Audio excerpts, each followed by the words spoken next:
Hi, I'm Wendy from the Mountain Farmhouse, and today I'm going to talk to you a little bit about mending and taking care of what you have rather than going out and buying new things. It's all a part of practicing sustainability.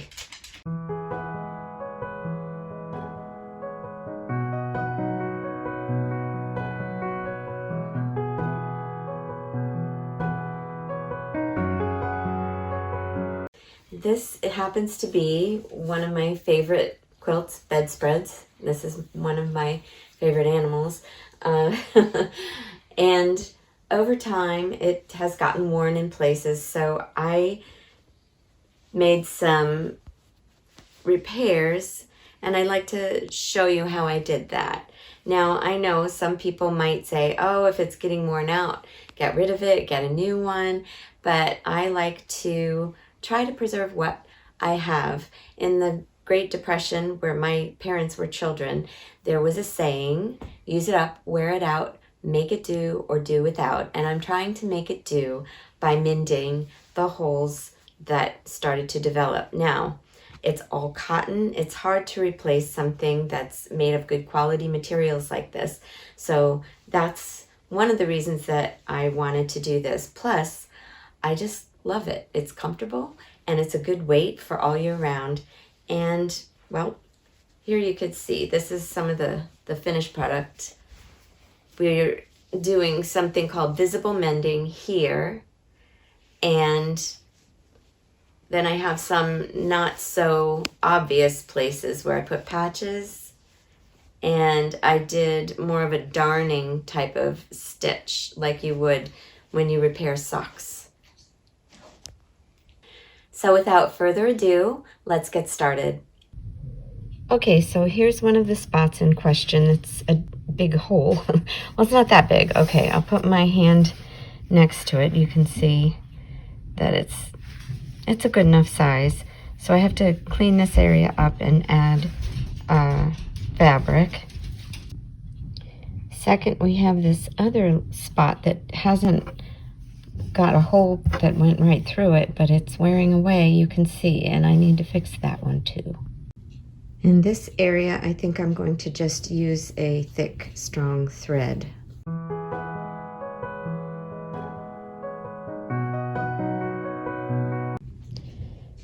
So I'll need a piece of fabric that will ultimately be about 2 inches by, oh, this is tough with one hand, 2.5 or 3 inches.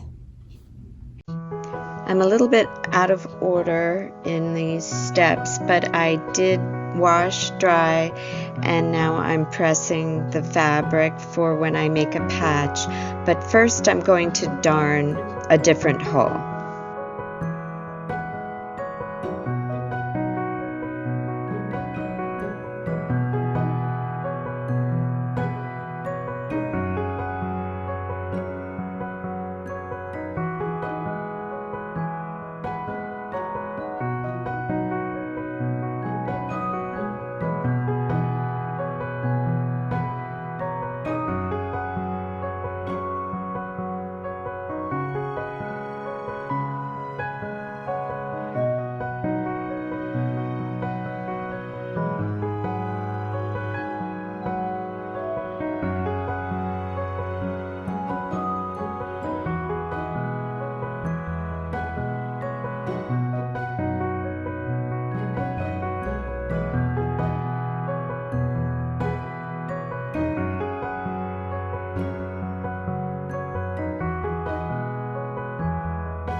All right, so I'm going to work on this hole today. On the reverse side, I'm going to stitch this little square. I already turned the edges under and stitched them down on the machine with just using a straight stitch.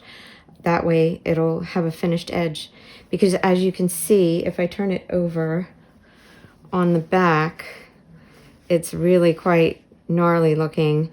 So I want to cover these bits up so that it hopefully will protect it from fraying, at least slow down the fraying process. So here we are.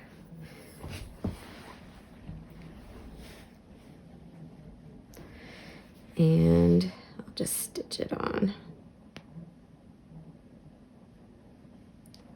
I could do this on the machine, but I don't know.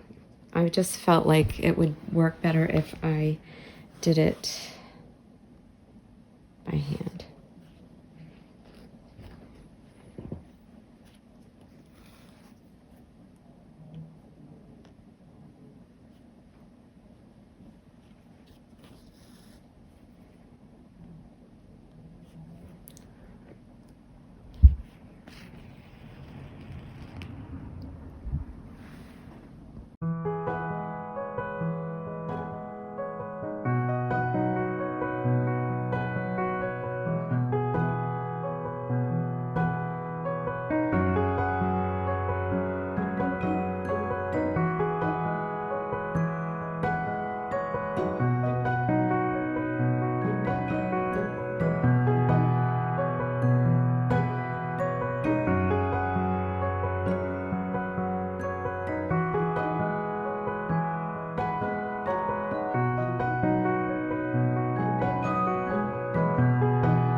And now for the front side, I am going to use this piece to reinforce whatever I decide to do, but I'm going to turn the edges under and stitch them down on the sewing machine first. So now I have sewn the edges of this patch, and it will go right like that, and I'll go around and stitch it by hand as I did the other piece.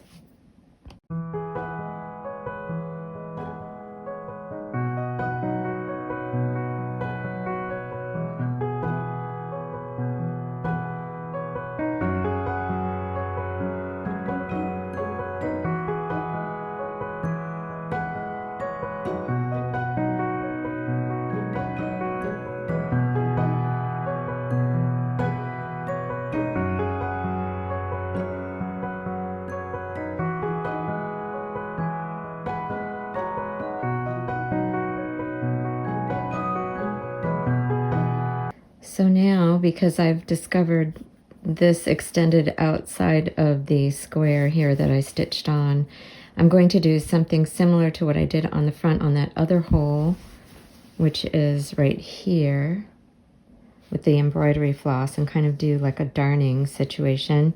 And then I also discovered another small one, an area that's wearing away here just above this. So I think I'm going to do a similar treatment to that as well, and then I'll be finished.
And so here is the area that we just stitched and mended to just cover up that one little spot.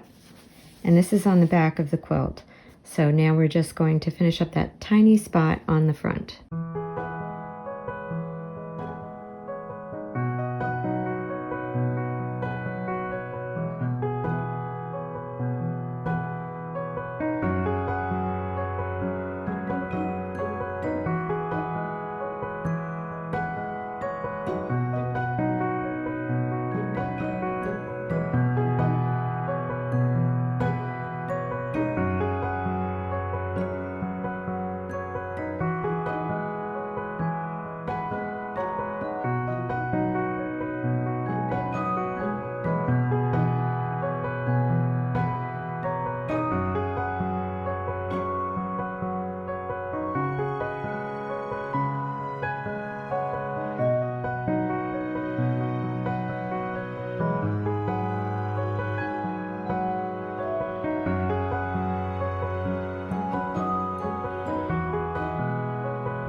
Just when I thought I had finished everything, I found yet another hole.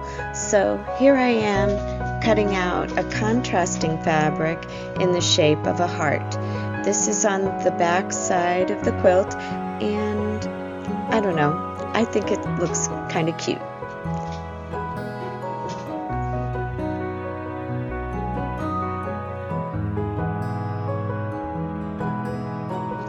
I'm going around the edges now using a blanket stitch.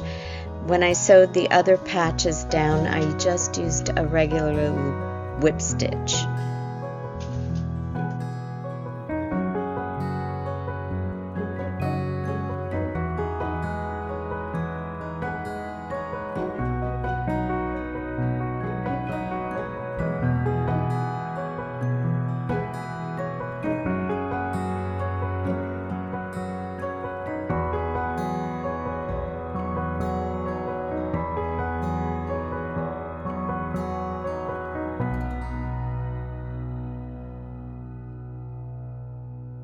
So that's it. I hope that you've learned something from this video, or at least maybe you'll think twice when you're considering getting rid of something that perhaps you could fix or mend or repair and keep it alive a little while longer. This is all part of helping our planet and sustainability, and it's also part of our permaculture practice. So if you like the content in this video, then please leave a comment below, and I'd love it if you would subscribe if you haven't already, and share with your friends, and give it a thumbs up. So thanks for watching. Bye for now.